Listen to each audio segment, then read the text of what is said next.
மத்தேயு எழுதின சுவிசேஷம் 24ஆம் அதிகாரம் 6வது வசனத்தை வாசிங்க. 24:6 வாசிங்க. யுத்தங்களின் செய்தி கலங்காதபடி எச்சரிக்கையாயிருங்கள். இவைகளை எல்லாம் சம்பவிக்க வேண்டியதே, ஆனாலும் முடிவு உடனே வரும். கண்களை மூடுவோம். நல்ல தகப்பனே, சர்வ வல்லமை உள்ள எங்கள் ஆண்டவரே, இந்த அருமையான நாட்களுக்கு எமக்கு ஸ்தோத்திரம். நாங்கள் கூடி வந்து உங்களுடைய சமூகத்தில் உட்கார்ந்து ஆண்டவரே உங்களுடைய வருகைக்கு ஆயத்தம் பண்ணும்படி எங்களுக்கு தந்த தருணங்களுக்காக உமக்கு நன்றி. இந்த மாலை வேளையிலும் கர்த்தர் பேசுவீராக, இடைபடுவீராக, வார்த்தைகளை அனுப்புவீராக.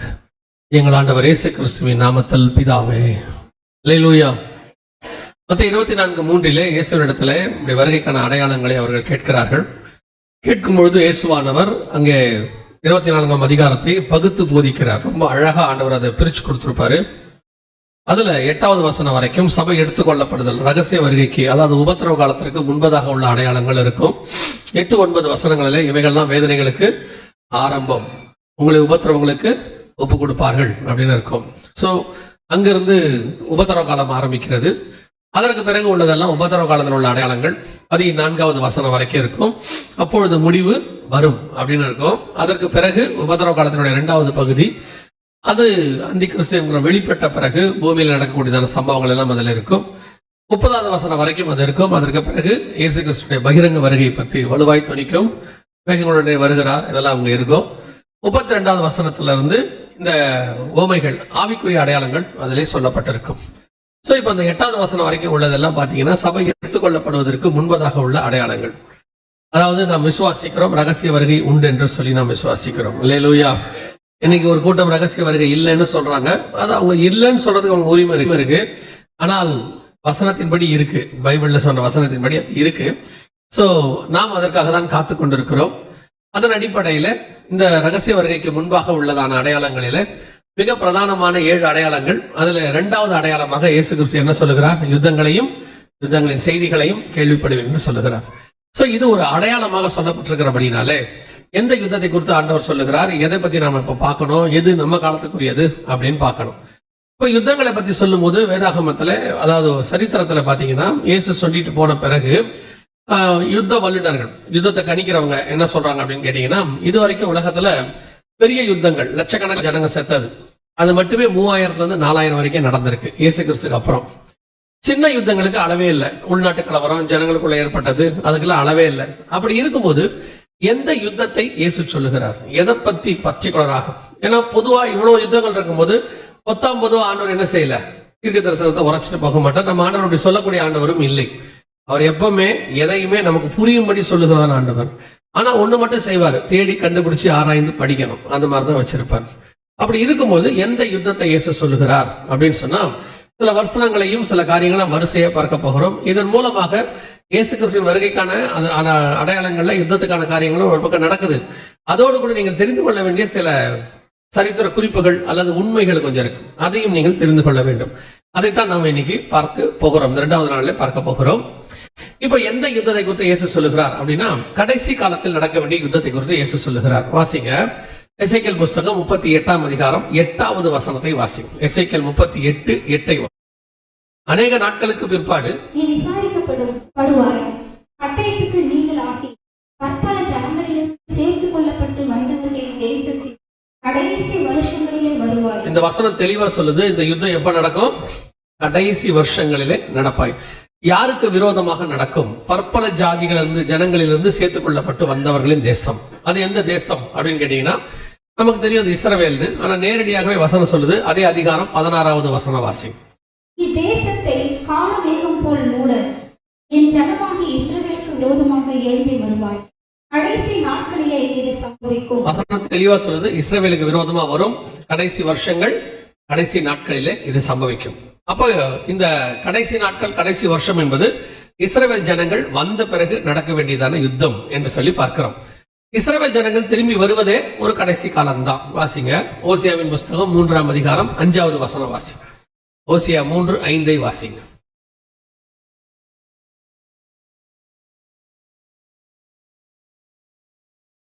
பின்பு இஸ்ரவேல் புத்திரர் தங்கள் தேவனாகிய கர்த்தரையும் தங்கள் ராஜாவாகிய தாவீதையும் தேடி நல்லா கவனிங்க. கடைசி நாட்களில் கர்த்தரையும் அவருடைய தயவையும் நாடி அஞ்சிக்கையாய் வருவார்கள் அப்படின்னு இருக்கு. அப்ப இந்த வசனத்தின்படி இஸ்ரவேல் ஜனங்க எப்ப திரும்பி வராங்களோ அது என்ன காலம்? கடைசி காலம் என்று அர்த்தம். வசனத்தின்படி அங்க சொல்லப்பட்டிருக்கிறது. பொதுவாக இது கடைசி காலம் இல்லை, இதெல்லாம் கடைசி காலம் சொல்றாங்க, அதெல்லாம் இல்லை அப்படின்னு ஒரு கூட்டம் சொல்லுவாங்க. ஆனா வசனத்தின்படி நமக்கு அடையாளம் என்னன்னா, மத்திய 24:32 அத்தி மரத்தினால் ஒரு ஓமையை கற்றுக்கொள்ளுங்கள். அத்தி மரம்னா இஸ்ரவேல் தேசம். அதனால் ஒரு ஓமையை கற்றுக்கொள்ளுங்கள். அதில் இளங்கிளை தோன்றி துளிர் விடும்பொழுது, அது உருவாகி வரும்பொழுது, அதுல ராஜா வரும்பொழுது வசனம் சொல்லுது அது கடைசி காலம் என்று அர்த்தம். அவர் வாசல் அறிவீர்கள் அப்படின்னு. அதே மாதிரிதான் இஸ்ரவேல் ஜனங்கள் திரும்பி வரும்போது அது கடைசி காலம் என்று வேதம் சொல்லுகிறது. இப்போ நம்ம கண்ணுக்கு முன்னாடி இஸ்ரவேல்னு ஒரு தேசம் இருக்கு. இதே வசனத்தை ஒரு 100 வருஷத்துக்கு முன்னாடி படிச்சா, 80 வருஷத்துக்கு முன்னாடி படிச்சா ஒத்துக்க மாட்டோம். ஏன்னா இஸ்ரவேல் ஒரு தேசமே கிடையாது, பூமியிலே கிடையாது. 1850 வருஷமா அப்படி ஒரு தேசம் இல்லை, அது காணாமல் போயிடுச்சு, மண்ணோட மண்ணா போயிடுச்சு. 37ஆம் அதிகாரம் இசைக்கேல் புஸ்தகத்தில் ஆண்டவர் சொல்வாரு, உலர்ந்த எலும்புகள் உயிரடையுமா அப்படிம்பாரு. அதோட அர்த்தம் என்னன்னா, அவர்கள் எல்லாம் தங்கள் அடையாளங்களை தொலைச்சிட்டாங்க. அதாவது நம்ம மேல இருக்கிற நம்ம சதை இருக்கு பாத்தீங்கன்னா, முகத்துல உடம்புல, அதான் அடையாளம். இதெல்லாம் சதையெல்லாம் போய் புதைச்சு மண்ணோட மண்ணாயி மக்கி போய் ஒரு 50 வருஷம் 100 வருஷம் கழிச்சு வெறும் எலும்பை மட்டும் எடுத்து நீங்க கொண்டு வந்து வெளியே வச்சா இது யாருடைய எலும்பு நமக்கு தெரியாது. இப்போ செத்தாலும் சரி, பாடியா வச்சாதான் அது யாருன்னு நமக்கு தெரியும். அதே ஆளை ஒரு 100 வருஷம் கழிச்சு எலும்பை தோண்டி வச்சா என்ன ஆகும்? அடையாளம் தெரியாது. அதைத்தான் அங்க ஆண்டவர் சொல்றாரு, இவைகள் உயிர் அடையுமா, அடையாளங்களை தொலைத்து விட்டார்கள். 37ஆம் அதிகாரம் எசேக்கியேல்ல இருக்கு. உலர்ந்த எலும்புகள் ஆயிட்டாங்க. 1850 வருஷம். அதற்கு பிறகு ஆண்டவர் கேட்கிறாரு, இது உயிரடையுமா அப்படின்னும் போது அங்கே 10-11 வசனம் சொல்லுது, அவர்கள் உயிர்த்து ஒரு சேனையாய் நின்றார்கள், காலூன்றி நின்றார்கள் அப்படின்னு இருக்கிறது. இஸ்ரவேல் ஜனங்களை பத்தின தீர்க்க தரிசனம் அது. அவங்க திரும்பி வந்து நிப்பாங்க அப்படின்னு. அவங்க வந்த பிறகு 37ஆம் அதிகாரம் எசேக்கியேல்ல அவங்க வந்த பிறகு 38ஆம் அதிகாரத்துல இந்த யுத்தம் வரும், கடைசி நாட்களிலே வரும் என்று வேதம் சொல்லுது. அவங்க திரும்பி வருவது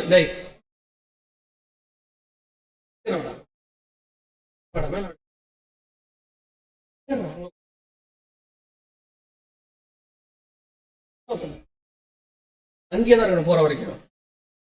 சரி கவனி, இவனுடைய அப்பா அம்மா யாரும் கோச்சுக்க போறீங்க? அவனை எங்க ஸ்தானத்துக்கு உயர்த்தி இருக்கிறோம், நீங்க யாரும் தப்பா எடுத்துக்க கூடாது. பிரசங்கியாரோட நல்லா பேசுறான் அவன். எனக்கே அவனோட டிஸ்டர்பன்ஸா இருக்கு. பின்னாட்கள்ல மேடைக்கு வந்துருவான். இல்லையா? ஆமா, சரி இப்பயே வந்துட்டான்ல. அப்ப 37ஆம் அதிகாரத்துல உலர்ந்த எலும்புகள் உயிரடைஞ்சு ஒரு சேனையாய் நிற்கும். அப்ப இஸ்ரவேல் ஜனங்கள் தங்கள் அடையாளங்களை தொலைத்து விட்டு கிட்டத்தட்ட 1850 வருஷமாக அவங்க என்ன ஆனாங்க, ஏதானாங்க யாருக்குமே தெரியாது. எந்தெந்த நாட்டுக்கு போனாங்க என்ன தெரியாது. ஆனா ஆண்டவர் சொல்றாரு, திரும்பி உயிரிழந்து வந்து நிப்பாங்க. யோசிச்சு பாருங்க, 1850 வருஷமா இல்லாத ஒரு தேசம், ஒரு இனம், ஒரு மொழி, ஒரு மக்கள் இன்னைக்கு இருக்கிறாங்க. அந்த மாதிரி ஒருத்தர் இருக்கிறாங்கன்னா உலகத்துல இவங்க மட்டும்தான் இருக்கிறாங்க. காணாமல் போய் திரும்பி வந்தவங்க 1000-2000 வருஷமா இருக்கிறவங்களா இருக்காங்க. இப்ப நம்ம தமிழ் மொழியெல்லாம் வந்து 4000 வருஷமா இருக்குது. இது நடுவுல காணாம போல, அழியல, அப்படியேதான் இருக்கு. ஆனால் நடுவுல ஒரு 1850 வருஷம் அழிஞ்சு போய் கொஞ்சம் கூட அடையாளம் இல்லாம போய் திருப்பி அதே இடத்துக்கு வருதுன்னா, இந்த தீர்க்க தரிசனம் கர்த்தர் உரைத்தது, அவரால் மட்டும்தான் அதை செய்ய முடியும். அவர்கள் வந்து நிக்கிறாங்கல்ல, இதுவே கடைசி காலம். இந்த கடைசி காலம்ன்றதுல உங்களுக்கு சில சந்தேகங்கள், சில சொல்லும் போது உங்களுக்கு கொஞ்சம் தோணும், ஆமாங்க சும்மா சொல்றாங்க அப்படியான்னு. இஸ்ரவேல் ஒரு தேசம் இருக்குனாலே அது கடைசி காலம் மட்டும்தான். ஏன்னா அவன் கடைசி காலத்துல தான் வருவான். அப்ப நம்ம கண்ணுக்கு முன்னாடி வந்துட்டான். வந்து 78 வருஷம் ஆயிடுச்சு. இந்த எண்டுக்கு வந்துட்டோம், நம்ம ரொம்ப நெருக்கத்துக்கு வந்துட்டோம். அவங்க அப்படி வர்றாங்கன்னா வாசப்படிக்கு இயேசு வந்துட்டாருன்னு மத்திய 24:32-33 சொல்லுது. அவங்க வந்து நின்னுட்டாங்க நம்ம கண்ணுக்கு முன்னாடி, இந்த தேசம் வந்துருச்சு. ஆனால் இவர்கள் வருவதற்கு ஒரு 3 முக்கியமான, வந்த பிறகு ஒரு 3 முக்கியமான யுத்தங்கள் இருக்கு. இது வந்து அவங்க லைஃப்ல நடந்தது, வேதாகமத்துல சொல்லப்பட்டது, நமக்கும் தேவையானது. அந்த 3 யுத்தங்களை பத்தி மட்டும்தான் நாம இன்னைக்கு பார்க்க போகிறோம்.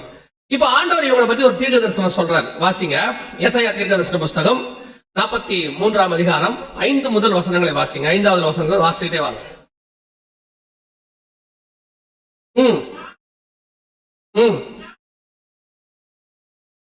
கிழக்கிலிருந்து வர பண்ணி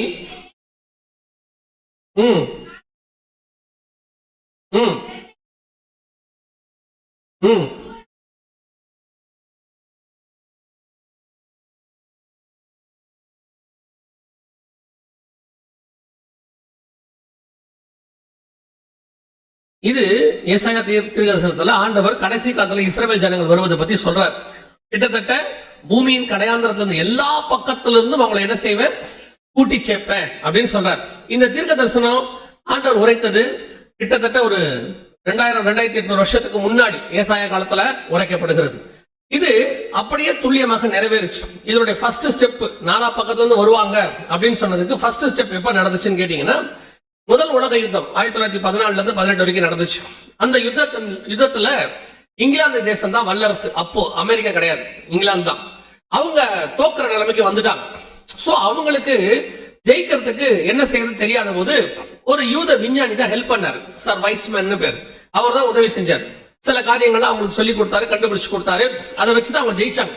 ஜெயிச்ச உடனே அந்த விஞ்ஞானியை கூப்பிட்டு கேட்டாங்க, உங்களுக்கு நாங்க ஏதாவது செய்ய விரும்புறோம், உங்களுக்கு என்ன வேணும் அப்படின்னு சொல்லி கேட்ட போது அவர் சொன்னாரு, 2000 வருஷமா எங்க ஜனங்க அகதியா சுத்திட்டு இருக்காங்க. இப்ப இந்த தேசம் உங்க கையில இருக்கு. ஏன்னா 2ஆம் உலகத்துல அவங்க ஜெயிச்சுட்டாங்க, துருக்கி கிட்ட இருந்து அவங்க கைக்கு வந்துருச்சு. சோ இன்னைக்கு உங்ககிட்ட இருக்கு, நீங்க அனுமதி கொடுத்தா எங்க ஜனங்க என்ன செய்வாங்க, அங்க போய் குடியேறுவாங்க.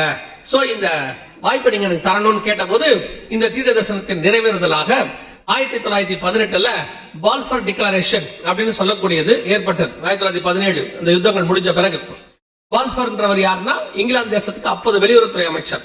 அவர் மூலமாக ஒரு டிக்ளரேஷன் போட்டு ஜனங்கள் யூதர்கள் உலகமெங்கிலும் இருக்கிறவங்க இந்த இஸ்ரவேல் தேசத்துல வந்து குடியேறலாம் அப்படின்னு ஒரு அனுமதி கொடுக்கப்பட்டது. இதுதான் ஏசாயா 43 5 முதல் 7 வசனத்தில் உள்ள தீர்க்க தரிசனம். அவர்கள் கிழக்கில இருந்தும் மேற்குல இருந்தும் தெற்குல இருந்தும் வடக்குல இருந்தும் வரலாம் அப்படின்னு சொன்னாங்க. ஆனால் இஸ்ரவேல் ஜனங்கள் வரவில்லை. அவங்க அப்போ வந்து அமெரிக்கா பெரிய நாடெல்லாம் கிடையாது. அப்போ ஐரோப்பா தான் பெரிய நாடு. ஐரோப்பால ஜெர்மனி, ரஷ்யா, ருமேனியா, இங்கிலாந்து எல்லாம் பெரிய நாடு. சோ ஏன்னா வல்லரசு. அப்ப உடனே யூதர்கள் அங்கதான் இருந்தாங்க. அங்க இருக்கும் போது இந்த தேசத்துக்கு வாங்கன்னு சொன்னா அவங்க வரமாட்டேன்ட்டாங்க. காரணம் என்ன, கொஞ்சம் பேர் தான் வந்தாங்க, பெரும்பான்மை வரல. என்ன காரணம்னு கேட்டா, அவங்க எல்லா தேசத்திலையும் பணக்காரங்களா செழிப்பா இருக்கிறாங்க. இந்த தேசம் கொடுத்தது வந்து பாலைவனம். இந்த பாலைவனத்துக்கு வரதுக்கு அவங்க என்ன செய்யவில்லை, தயாராக இல்லை. எதுக்கு நம்ம இப்ப இருக்கிறத விட்டுட்டு வரணும்? 1850 வருஷமா இருக்கிறோம், சந்தோஷமா இருக்கிறோம், நல்ல பேங்கர்ஸ் நல்ல வட்டிக்கு கொடுக்குறாங்க, எல்லாம் செய்யறாங்க, அவங்க எல்லாம் செஞ்சு பெரிய ஆளா இருக்கிறாங்க. அப்படி இருக்கும்போது நம்ம ஏன் இங்க திரும்பி வரணும் அப்படின்னு சொல்லிட்டு வரல. ஆனா ஒண்ணு நல்லா தெரிஞ்சுக்கொள்ளுங்க, கர்த்தர் தான் அவர்களை சிதறி போக பண்ணினார். அதையும் வாக்கு பண்ணினார் அவர் தான். அதே ஏசாயா 5 சொல்லுவார், 2 முதல் 7 வசனங்களில் 5ஆம் அதிகாரத்துல அவர்களை சிதறி போக பண்ணுவேன்னு சொல்றாரு. அதே ஏசாயாவை வச்சு ஆண்டவர் சொல்றாரு, திருப்பி கூட்டி சேர்ப்பன்னு சொல்றாரு. சோ சிதறி போக பண்ணின ஆண்டவர் திருப்பி என்ன செய்யணும், அது அவருடைய வார்த்தை. ஆண்டவர் சொன்னாரு, இவங்க கேட்கல. ஆண்டவர் பார்த்தாரு, தன் வார்த்தையை ஒரு நாளும் கீழே விழ மாட்டார் ஆண்டவர். அவர் சொல்லியும் செய்யாதிருப்பாரோ, வசனத்தும் நிறைவேற்றாதிருப்பாரோ. சொன்னாரு, கேட்கல. இப்போ அடுத்த தீர்க்க தரிசனம் நிறைவேறுச்சு. ஆமோஸ் புத்தகத்தை நீங்க வாசிச்சு பாத்தீங்கன்னா 2ஆம் அதிகாரத்துல 13வது வசனம், இதோ கோதுமை கட்டுகள் நிறைவாரமா ஏற்றப்பட்ட வண்டியில இருத்துகிறது போல நான் உங்களை நீங்கள் இருக்கிற இடத்தில் ஸ்தலத்தில் இருத்துவேன் அப்படிங்கிறார். அதோட அர்த்தம் என்னன்னா, இவங்களை ஆண்டவர் சொல்றார், நான் உங்களை வர சொல்லிட்டேன், நீங்க வரல. ஆனால் இப்ப நீங்க எங்க இருக்கிறீங்களோ அந்த இடத்துல உங்களை என்ன செய்வேன் அப்படின்னு கேட்டீங்கன்னா, கோதுமை கட்டுகளை எப்படி ஒரு வண்டியில ஏத்தி ஒரு மூட்டை மாதிரி கட்டுவாங்களோ அதே மாதிரி என்ன செய்வேன், உங்களை கட்டுவேன். நீங்க பார்த்திருப்பீங்க கோதுமை கட்டுகளை ஒரு வண்டியில எப்படி ஏத்துவாங்கன்னு சொல்லி. ஒரு மூட்டை ஏத்தி எவ்வளவு பாரமா ஏத்த முடியல அவ்வளவு ஏத்துவாங்க. ஏத்தி ஒரு கயிறு போட்டு கட்டி அந்த வண்டி பாத்தீங்கன்னா அப்படி நிரம்பி வழியும், அப்படியே உடஞ்சிடுற மாதிரி இருக்கும். அந்த மாதிரி உங்களை ஏத்துவேனார். காரணம் என்னன்னா, இவங்க வர சொன்னா வரல. இப்ப கர்த்தர் என்ன பண்ணாரு, அவங்க இருக்கிற எல்லா இடத்திலும் எதிரிகளை எழுப்பினார். அங்க ஜெர்மனில ஹிட்லர் எழுப்பினாரு, ரஷ்யாவில ஸ்டாலின் எழுப்பினாரு, இத்தாலியில முசோலினி ஒருத்தர் எழுப்பினாரு. எல்லா பக்கமும் எழும்பிருச்சு. எங்க பார்த்தாலும் யூதர்களுக்கு எதிர்ப்பான கொள்கை. நீங்க நல்ல வேதத்துல வாசிச்சு பாருங்க, கர்த்தருக்கு உகந்த காரியங்களை செய்யும் போது இஸ்ரவேல் தேசம் சமாதானமா இருக்கும். சாலமோன் காலத்துல எப்ப தேவனை விட்டு சாலமோன் தூர போனானோ வசனம் சொன்னோம், கர்த்தர் எதிரிகளை எழுப்பினார்னு இருக்கும். நாலா பக்கமும் எழுப்பினார். அதே மாதிரி ஒரு சம்பவம் இப்ப நடந்துச்சு. ஆண்டவர் 1850 வருஷம் அவங்களுக்கு தேசத்தை திறந்து வச்சார். அவங்க நல்லா செழிப்பா இருந்தாங்க. நேரம் முடிஞ்சிருச்சு, வாங்கன்னு சொல்றாரு, இவங்க வரல. இதுதான் நமக்கும் பொருந்தும். கர்த்தர் சில நேரங்களிலே உங்களை போன்னு சொன்னா போயிடணும், சில காரியங்களுக்கு வானா வந்துடணும். சிலர் என்ன பண்ணுவாங்கன்னா, அந்த சூழ்நிலையை பார்ப்பாங்க. பாலைவனமா இருக்குது, ஊழியத்துக்கு கூப்பிடுறாரு, அடுத்த மாசத்துக்கு என்ன செய்வோம், எல்லாத்தையும் விட்டுட்டு வர சொல்றாரு, சில காரியங்களை சில இடத்துக்கு போக சொல்றாரு, எப்படி போறது அப்படின்னு யோசிப்போம். ஆண்டவர் சொல்வார், உங்களை புறப்பட பண்றதுக்கு முன்னாடியே எல்லாத்தையும் ஆயத்தம் பண்ணிட்டு தான் உங்களை கூப்பிட்டு இருப்பாரு. அல்லேலூயா. ஆனா உங்களுக்கு அதை காட்டணுங்கிற அவசியம் அவருக்கு கிடையாது. எல்லாத்தையும் காட்டி அது கண்டு வந்தீங்கன்னா அது வேற, காணாமல் வந்தாதான் அது பேர் விசுவாசம். அவர் விசுவாசத்தை நடக்க விரும்புறாரு, தரிசித்து இல்ல. அப்ப ஆண்டவர் சொல்றாரு, வானா வா, புறப்பட்டு வா. 6 லட்சம் புருஷர்களை 40 வருஷம் வனாந்தரத்துல போஷிக்க தெரிஞ்ச எனக்கு 4 பேர் இருக்கிற உங்க குடும்பத்தை போஷிக்கிறது அவருக்கு ஏமாத்திரம். ஆண்டவர்கிட்ட வந்து கேள்வி கேட்டுட்டு இருப்பாங்க, ஆண்டவர் எனக்கு வந்தா செய்வாரா, நாங்க குடும்பமா இருக்கோமே, 2 பிள்ளைகள் இருக்க. ஆண்டவர் சொல்றாரு, அது ஒரு உலகத்தையே நடத்திக்கிட்டு இருக்கிறேன். எவ்வளவு பெரிய கவர்மெண்ட், ஹெவன்லி கவர்மெண்ட் எவ்வளவு பெருசு, ஒரு உலகத்தையே நடத்துது, 4 பேரை நடத்தாதா? அந்த நேரத்தில் ஆண்டவர் சொன்னதை இவங்க செய்ய மாட்டாங்க. அதுல வேற நீங்க வருகைக்கு அது ஆண்டவருடைய அழைப்பையோ அல்லது வாக்கு தத்தத்தையோ நம்பி சில அடையாளங்களை கேட்கறது உங்க இஷ்டம், அதுல தப்பு இல்லை. ஆனா சில ஆட்கள்லாம் என்ன சொன்னாலும் வராது, இவங்கள வேற வழியும் இல்ல, வர வைப்பாரு. ஏன்னா சொன்னது சர்வ வல்லமை உள்ள தேவன். அவர் முதல்ல நம்ம கிட்ட கேட்க வேண்டிய அவசியம் எல்லாம் கிடையாது. வரியா, வர முடியுமா, பார்த்து சொல்றியா சொல்ல மாட்டாரு. வா, நான் காண்பிக்கும் தேசத்துக்கு போ, அவ்வளவுதான் வேலை. போறியா, திருப்பி நான் எப்ப வந்து உங்ககிட்ட கேட்கட்டும், அந்த பேச்செல்லாம் ஆண்டோட்ட இல்ல. ஒரு ஒண்ணுமில்லாத ராஜாக்களே சொல்றான் பைபிள்ல, நான் எழுதினது சொன்னது சொன்னதேங்கிறான். அழிஞ்சு போற ராஜாவே எழுதினதுன்னா சர்வ வல்லமை உள்ள அழியாத ராஜா சொன்னது சொன்னதே. அப்ப கூப்பிட்டா வந்துடணும். சில ஆட்கள் இந்த முரணு பிடிக்கும். என்ன ஆகும் தெரியுமா? இஸ்ரவேல் ஜனங்களை கூப்பிட்டார், வரல. என்ன நடந்துச்சுன்னா, திடீர்னு ஹிட்லர் எழுப்பி விட்டாரு. அவன் என்ன பண்ணான்னு பாருங்க, இது அப்ப நடந்த சம்பவம், இது ஒரிஜினல் வீடியோ. அன்னைக்கு என்ன பண்ணா ஹிட்லரு, அந்த யூதர்களை குடும்பங்களை பிரிச்சிருவாரு, எல்லாம் ஒன்னா இருக்க விட மாட்டார். ஆண்கள் தனியா, பெண்கள் தனியா, பிள்ளைகளை தனியா பிரிச்சிருவார். ஆளாளுக்கு ஒரு வண்டியில ஏற்றி வெவ்வேறு ஊருக்கு அனுப்பிடுவார். எங்க அனுப்புறாருன்னே தெரியாது. அப்ப நம்ம மாதிரி போன்லாம் கிடையாது, அனுப்பி விட்டுருவாரு. ஆனா எப்படி அனுப்புவார்னு கேட்டீங்கன்னா, ஒரு 70 பேர் ஏற வேண்டியதான ஒரு ட்ரெயின் கம்பார்ட்மெண்ட்ல 300 பேரை ஏத்துவாராம். 70 பேர் வேண்டிய இடத்துல அதுல மூச்சு திணறி சாவாங்களாம். உள்ள நெருக்கி ஏத்துவாராம். இந்த பாருங்க, ஒரு கம்பார்ட்மெண்ட்ல இருந்தும் 300 பேர் இறப்பாங்க. அந்த மாதிரி ஹிட்லருடைய கொடுமைகள் இருக்குல்ல, அது கர்த்தர் வந்து சில நேரத்துல கைவிட்டார்னா இந்த மாதிரி ஆட்கள் வருவாங்க. ஹிட்லருடைய சுபாவம் அது அல்ல. ஆக்சுவலா சாத்தான் அவனுக்குள் புகுந்தான்னு இருக்கு, அந்த மாதிரி தான். ஏன்னா ஹிட்லருடைய பயோகிராஃபி அப்படி எழுதியிருப்பாங்க. நல்லா கவனிச்சு பாத்தீங்கன்னா, இந்த 2:13 ஆமோஸ் புஸ்தகம் 100% அப்படியே நடந்துச்சு. நீங்க ஏசாயாவிலையும் ஆமோஸ்லயும் போய் வாசித்து பாருங்க. இந்த ஹிட்லர் காலத்துல அவங்க அடைய வேண்டிய கொடுமைகளை பத்தி கரெக்டா எழுதியிருப்பாரு. அதே ஆமோஸ் புஸ்தகம் 2ஆம் அதிகாரம் 16வது வசனத்தை வாசிங்க. 2:16 வாசிங்க. பலசாலிகளுக்குள்ளே தைரியவான், அந்நாளிலே நிர்வாணியாய் ஓடிப்போவான் என்று கர்த்தர். இது 2500 வருஷத்துக்கு முன்னாடி உள்ளது. இங்க பாருங்க, இது ஹிட்லர் காலத்துல நடந்தது. அன்னைக்கு யூதர்களை கொண்டு போகும்போது ஒருத்தர்லாம் பயங்கரமான பிக் ஷாட்ஸ், பெரிய பெரியதான தொழிலதிபர்கள், பேங்கர்ஸ், ராணுவ வீரர்கள், இவங்களை எல்லாம் வச்சிருந்த காலத்துல ஆண்டவர் உயர்வா வச்சிருந்தார். சொல்லி கேட்கல. 1920, 14, 18, 17 இந்த பால்ஃபோர் டிக்ளரேஷன். 20 ஹிட்லர் வராரு அரசியலுக்கு. 30க்கு மேல ஆட்சி பிடிக்கிறாரு. 36ல இருந்து 43க்குள்ள இந்த சம்பவம் வெறும் 13 வருஷத்துல ஆரம்பிச்சிச்சு. ஆண்டவர் சொல்லி அவங்க கேட்காம ஒரு 20 வருஷத்துக்குள்ள இப்படி ஒரு நிலைமை அவங்களுக்கு. யோசிச்சு பாருங்க, 1850 வருஷமா ஒரு தேசத்துல இருக்கிறான், செழிப்பா இருக்கான். கர்த்தர் வாக்கு பண்ணி கிளம்பல, 20 வருஷம் 60 லட்சம் யூதர்கள் கொலை செய்யப்பட்டார்கள். கணக்குல வந்தது, கணக்குல இல்லாதது தெரியாது. ஹிட்லர்கள் அவங்க பண்ண கொடுமைகள் எல்லாம் ஒவ்வொரு ஊர்லயும் இன்னைக்கும் எக்ஸிபிஷன் மாதிரி வச்சிருக்காங்க, அந்த ஒரு மெமரி மாதிரி வச்சிருக்காங்க. நீங்க போய் பாத்தீங்கன்னா படிக்கிறதுக்கு அவ்வளவு கொடுமையா இருக்கும். ஒரிஜினல் போட்டோஸ் வச்சிருப்பாங்க, அவங்க பண்ண கொடுமைகள், எப்படி சாகடிக்கப்பட்டாங்க, எந்த மிஷின்ல எரிக்கப்பட்டாங்க. ஆண்டவர் சொல்றார் ஏசாயால, உன் மூக்கு அறுக்கப்படும் பாரு, உன் காது அறுக்கப்படும் பாரு. அப்படியே 100% ஆண்டவர் சொன்ன தீர்க்க தரிசனம் துல்லியமாய் நிறைவேறியது. சொல்லுங்க, ஆண்டவர் ஒரு காரியத்தை சொன்னா தைரியமா செய்யுங்க. சொல்றது சர்வ வல்லமை உள்ளது. அவர் என்ன சொன்னாலும் செய்யுங்க. நான் உங்களுக்கு உண்மையை சொல்றேன். காட்டுக்கு போனா போயிருங்க. அது எப்படிங்க காட்டுக்கு போறது? நீங்க போங்க. நீங்க போனீங்கன்னா அந்த காட்டை செழிப்பாய் மாற்ற கர்த்தர் வல்லமை உள்ள தேவனா இருக்கிறார். வழிவாசல்களை திறக்கிற ஒருத்தர் இருக்கிறார். அவர் எல்லாம் தெரிஞ்சுதான் அதை செய்வார். அதை நீங்க செஞ்சு பாருங்க. அவர் இடத்துல தீமை என்பது கிடையவே கிடையாது. அவர் நம்மளை கூப்பிடும் போது, அழைக்கும் போது, சொல்லும் போது ஏதோ ஒரு திட்டத்தோட தான் சொல்லி வச்சிருப்பாரு. அந்த திட்டத்தை நமக்கு எக்ஸ்பிளைன் பண்ணுன்ற அவசியம் அவருக்கு கிடையாது. நீங்க கண்ணை மூடிட்டு கையை பிடிச்சிட்டு நடங்க. நான் என் அனுபவத்துல சொல்லுவேன். நான் 33 வருஷம் ஆச்சு இயேசு கையில பிடிச்சு. என் அனுபவத்துல சொல்லுவேன், இதுவரைக்கும் அவர் எனக்கு நல்லவராகவே இருந்திருக்கிறார். ஒரு நாள் கூட அவர் என் கையை விட்டதே கிடையாது. இது வரைக்கும் கர்த்தர் நடத்தி கொண்டு வந்திருக்கிறார். அல்லேலூயா. இப்போ ஆண்டவர் சொன்னபடி துல்லியமாக ஆமோஸ் 2:13-16 2 வசனமும் அப்படியே நிறைவேறிச்சு. இப்பதான் யூதர்களுக்கு கொஞ்சம் உரைச்சிச்சு. ஐயோ, நாம எங்கதான் எந்த நாட்டுல எவ்வளவு இருந்தாலும் அது என்னவா இருக்காது, ஒரிஜினலா இருக்காது. நமக்கு நம்ம நாடுதான் எப்பவுமே என்னது நல்லது அப்படின்னு சொல்லி அவங்க என்ன பண்ணாங்க, பெரும்பான்மையினர்கள் வர தொடங்கினாங்க. 1948 கர்த்தர் சொன்னபடி யூத தேசம் உருவாச்சு. 24:32-33 அத்திமரம் துளிர்க்கும், அது அப்படியே நடந்துச்சு. ஆண்டவர் சொன்ன தீர்க்க தரிசனம் 1850 வருஷம் கழிச்சு ஒரு தேசம் உருவாச்சு கர்த்தர் சொன்னபடி. இப்பதான் முதல் யுத்தம் வருது. இதுல நீங்க ஒரு விஷயத்தையும் தெரிஞ்சுக்க கொள்ள போறீங்க, ஒரு சரித்திர குறிப்பையும் தெரிஞ்சுக்க போறீங்க. என்ன அப்படின்னு கேட்டா, இப்ப இவங்க 1918 தானே வரதுக்கு பர்மிஷன் கிடைச்சிச்சு. 48 அவங்க தனி நாடா பிரகடனம் 30 வருஷத்துல.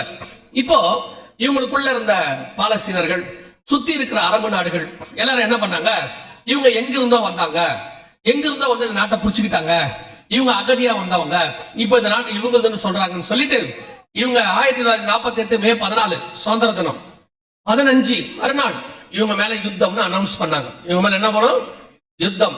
7 நாடுகள் சொன்னாங்க. அந்த 7 நாடுகள் யாருன்னு கேட்டீங்கன்னா, முதல் உலக யுத்தம், 2ஆம் உலக யுத்தம் ரெண்டையும் பார்த்த பெரிய நாடுகள் 7 நாடுகள்.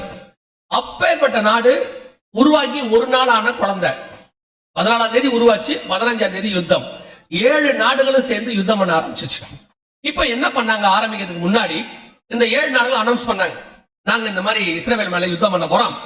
உள்ள இருக்கிறதான பாலஸ்தீனர்கள் எங்களுக்கு நீங்க சகோதரர்கள் மாதிரி. 7 அரபு நாடுகள் சொன்னாங்க, நீங்க வெளியே வந்துருங்க, யுத்தம் ஒரு 2 நாள்ல முடிஞ்சிடும். ஏன்னா குட்டி நாடு இப்பதான் ஃபார்ம் ஆயிருக்கு, 2 நாள்ல முடிஞ்சிடும். நாங்க 7 பேர் அவங்க மேல யுத்தம் பண்றோம். சோ நீங்க வெளியே வந்துருங்க. முடிச்ச உடனே திருப்பி பழையபடி நாட்டை உங்ககிட்ட நாங்க என்ன செஞ்சிடறோம், கொடுத்துடுறோம் அப்படின்னு சொன்னாங்க. அதே நேரத்துல அன்னைக்கு இஸ்ரேலுக்கு பிரதமரா இருந்த ஒரு பேரு டேவிட் பென்கூரியன். அவர் என்ன அனௌன்ஸ் பண்ணாருன்னா, நாம 30 வருஷமா இங்க இருக்கிறோம் அண்ணன் தம்பியா, நமக்குள்ள சண்டைகள் இருக்கு, அதெல்லாம் இருக்கட்டும். ஆனா இப்ப 7 எதிரிகள் வந்திருக்காங்க. நாம என்ன செய்வோம், இணைஞ்சு சண்டை போடுவோம். சண்டை போட்டு முடிச்ச பிறகு நம்ம பேச்சுவார்த்தை எல்லாம் தீர்த்துக்கலாம், வெளியே போகாதீங்கன்னு சொன்னார். ஆனா உள்ள இருந்த பாலஸ்தீனர்களுக்கு என்ன செய்யணும் தெரியாது. ஏன்னா இவங்களை நம்புறதா இல்ல வெளியே இருக்கிற 7 பெரிய நாட்டை நம்புறதா. கடைசியில் அவங்க என்ன முடிவு எடுத்தாங்கன்னா, இந்த 7 நாடுகளை நாங்க நம்புறோம்னு சொல்லி எல்லாரும் அத்தனை பேர் என்ன செஞ்சாங்க, அவங்க இருக்கிற பகுதிகள்ல இருந்து வெளியே போனாங்க. யுத்தம் ஆரம்பிச்சிச்சு. அதுக்கு பேர் தான் the war of independence அப்படின்னு சொல்லுவாங்க. இதுதான் சுதந்திர யுத்தம். 1948 மே 15 ஆரம்பிச்சிச்சு. ஆனா அவங்க நினைச்ச மாதிரி இஸ்ரவேல 2 நாள்ல ஜெயிக்க முடியல. 7 பெரிய நாடுகளும் சண்டை போட்டு 2 நாள் என்ன பண்ண முடியல, ஜெயிக்க முடியல. யுத்தம் 2 வருஷம் போச்சு. 1950 வரைக்கும் யுத்தம் போச்சு. அந்த நாள் கணக்கு போடுவாங்க பாருங்க, அப்படியே யுத்தம் எப்படி ஸ்ப்ரெட் ஆச்சு, இந்த பக்கம் போச்சு. எல்லாருக்கும் பெரிய யுத்தம் 1948 இருந்து 50 வரைக்கும் நடந்துச்சு. ஆனால் இந்த 7 வழியாய் வந்த இந்த நாட்டை, இந்த குட்டி நாடு, ஒரு சின்ன நாடு, இந்த 7 பேரையும் இந்த யுத்தத்தில் ஜெயிச்சது. அல்லேலூயா. இந்த 7 பேரும் ஓடி போனாங்க. யுத்தம் முடியும் போது 7 நாடும் தோற்றது, இஸ்ரவேல் ஜெயிச்சது. அல்லேலூயா. ஆனா விஷயம் என்னன்னா, இஸ்ரவேலுக்கு அவரை வல்லமெல்லாம் கிடையாது, இஸ்ரவேல் பெரிய நாடெல்லாம் கிடையாது. நான் சொல்லுவேன், அந்த தேசத்தினுடைய கர்த்தர் ஒருத்தர் இருக்கிறாரு, அவர் சேனைகளின் கர்த்தர். அவர் 7 நாடுகளையும் ஜெயிக்க வல்லமை உள்ளவராய் இருந்தார். நீங்க போய் பாருங்க, அந்த தேசத்துல அந்த முதல் யுத்தம் நடக்கும் போது பாருங்க, போன் போட்டோ எடுத்துக்கிட்டோம்.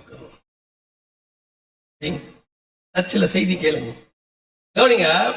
அவங்க என்ன பண்ணாங்க, பின்னாடி பிளாஷ் லைட், அது எனக்கு டென்ஷனா இருக்கு, இங்க கண்ணில் அடிக்குது.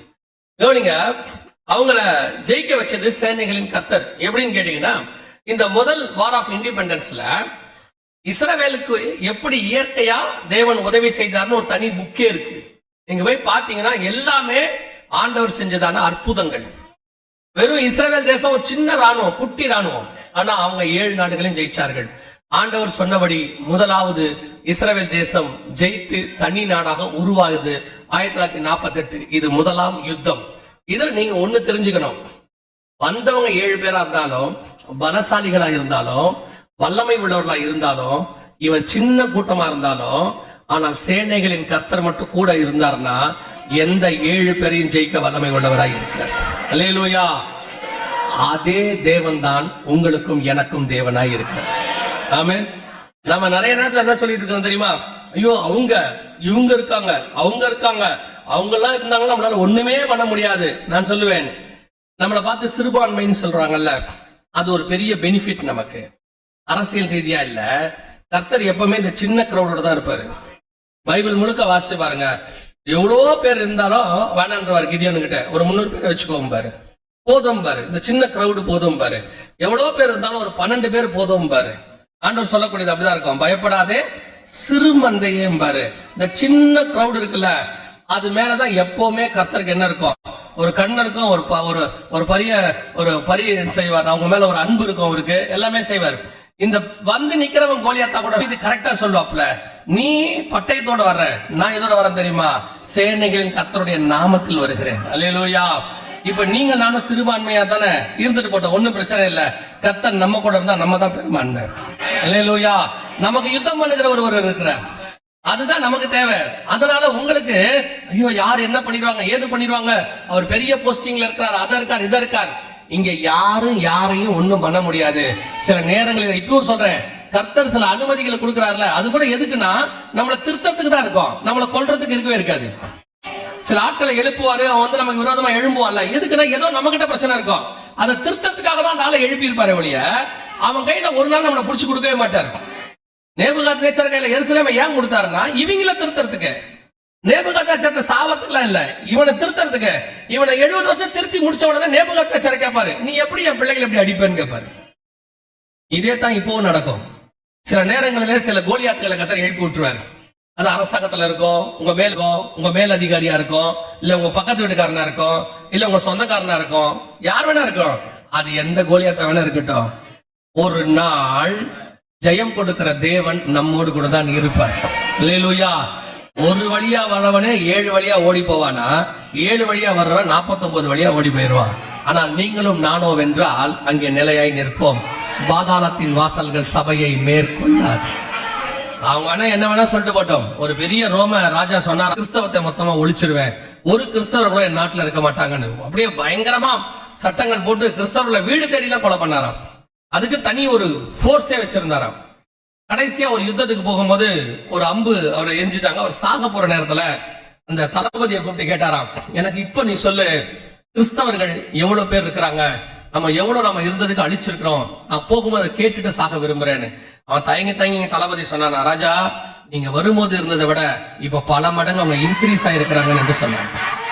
இதுதான் உண்மை. நம்ம நாட்டுல ஒரு பெரிய அறிஞர் இருந்தாரு நம்ம நாட்டுல.